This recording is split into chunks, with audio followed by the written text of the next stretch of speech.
to understand how closely related we are to chimps and bonobos, we're more closely related to them than an Indian elephant is to an African elephant. So whether you look at it in terms of DNA or how long it's been since the evolutionary lines diverged. And it's important to know that we're equidistant from chimps and bonobos. So anytime you read that chimps are the closest non-human primate to us, or conversely that bonobos are the closest, they're both false. Chimps and bonobos are equidistant from humans, as close as your left hand and your right hand are to your head. They're exactly the same distance. So it's very important to understand that. Now, on one side, you've got chimps who are very aggressive.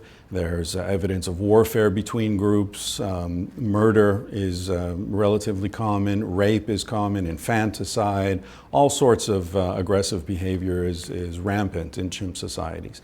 But on the other side, you have bonobos who are very highly sexualized, and in which over 40 years that they've been observed in the wild and in captivity, not a single case of murder or infanticide or rape or lethal combat between groups has ever been observed. Not in zoos, not in the wild. So they're sort of the light and the dark side of human nature, we could say. And it's important not to fall for this line that we're closer to chimps, and therefore the nasty, aggressive, dark side of man, as one book puts it, is more deeply embedded in us than the other side. What we all share, the three of us, the chimps, the common chimps, the bonobo, and humans, is an exaggerated sexuality, where the vast majority of the sexual behavior that we experience has nothing at all to do with reproduction. Over 99% of our sex acts don't result in conception. That's very unusual in the animal world.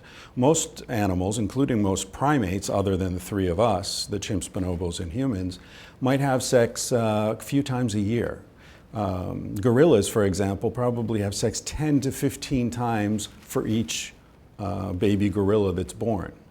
Now you think about how many times an average human being has sex over a lifetime, and I'm not only talking about intercourse. Think of all the types of sex we have that can't possibly result in conception.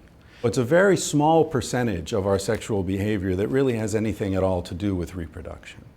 We share this trait with chimps and bonobos. We split from them about 7 million years ago.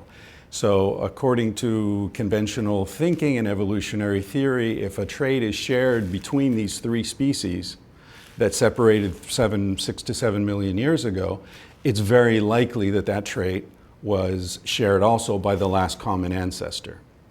So we can look back 6 to 7 million years and say that has been 6 to 7 million years of human primate promiscuity.